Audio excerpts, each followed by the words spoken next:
Nietzsche's "Love your fate" is one of the most controversial sayings ever uttered by this philosopher. And the reason for that is that he actually wrote it during the time of his own downfall. So what did Nietzsche mean when he said love your fate? Let's get into this video. Hi everyone, welcome back to our channel. In today's video, we are going to discuss one of the most famous quotes from Friedrich Nietzsche, "Love your fate." Now, before discussing the meaning of this quote, we should know about the context of this saying. Nietzsche had written this at the time when he was mentally unwell. His sister had published his unpublished work against his wishes, and this caused him to go through a lot of humiliation in his life. He was already facing insanity, and it was getting worse day by day. When we look into this scenario, the first thing that comes into our mind is, why would someone say something like "love your fate" when you are going through such hardship in your life? As a matter of fact, he didn't say this just once, but multiple times throughout his work. He even dedicated an entire book to this philosophy, which is Twilight of the Idols. But still, there is a question that arises. Why would he say something like this? So in order to understand the meaning of "love your fate," let's first break down this concept into two different parts. The first part is love, and the second part is your fate. In order to understand these sayings, we must look at each word separately, and then we will try to combine them together to understand the true meaning of this phrase. If we look at the word love, it means to feel a deep and strong affection for someone or something. It is one of the most powerful emotions that a person can experience. There are many types of love, such as love between family members, friends, romantic partners, and even love for oneself. Now, if we talk about Nietzsche's philosophy, he had a completely different perspective about love. He believed that love should not be blind and that one should not be afraid to express their love openly and honestly. He also believed that love could be a source of great strength and creativity, but also a source of great suffering and destruction. For example, in his book The Gay Science, he writes, "To love life means to love it in all its aspects, in its calm and in its storm, in its light and in its shadow, in its joy and in its sorrow. To love life is to embrace it in its totality." This shows us that Nietzsche's concept of love was not a simple one.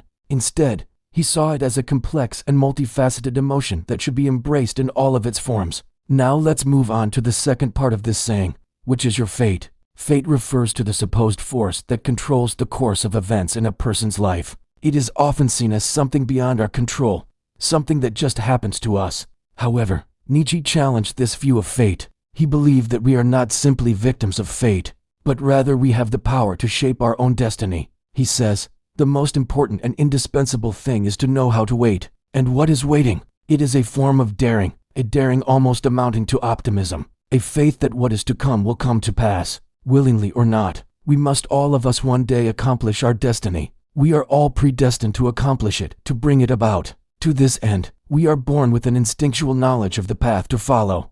The way is never really concealed from us, nor does fate ever present us with tasks that are alien to our powers. Even the oracles of old delivered their predictions in terms of probabilities. From this passage, we see that Nietzsche thought that our fate is not set in stone.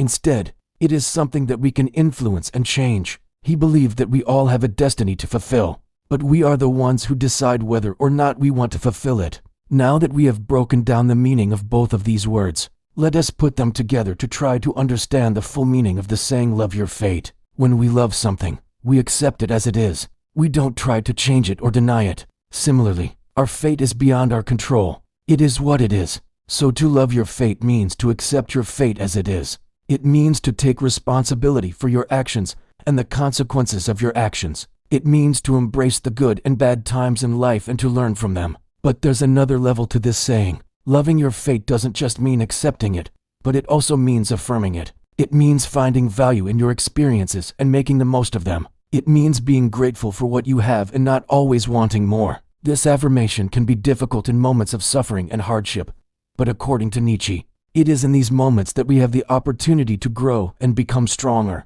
He believed that suffering could be a source of wisdom and self-knowledge, and that it is through our ability to endure and overcome adversity that we truly affirm life. However, there is still a question that arises, which is, why would someone who is going through so much hardship advocate for loving your fate? Well, the answer lies in understanding Nietzsche's concept of Amor Fati. Amor Fati is a Latin term that means love of fate or love of destiny. It is a central concept in Nietzsche's philosophy, and it represents a way of approaching life that is characterized by acceptance, affirmation, and creativity in the face of adversity. Nietzsche believed that the ultimate goal of human existence is to achieve this state of Amor Fati. In his book Ex Homo, Nietzsche writes, "My formula for human greatness is Amor Fati, that one wants nothing to be different, not in the future, not in the past, not for all eternity, not only to endure what is necessary, still less to conceal it all. Idealism is falseness in the face of necessity, but to love it." This passage shows us that Nietzsche saw Amor Fati as a way of overcoming the human tendency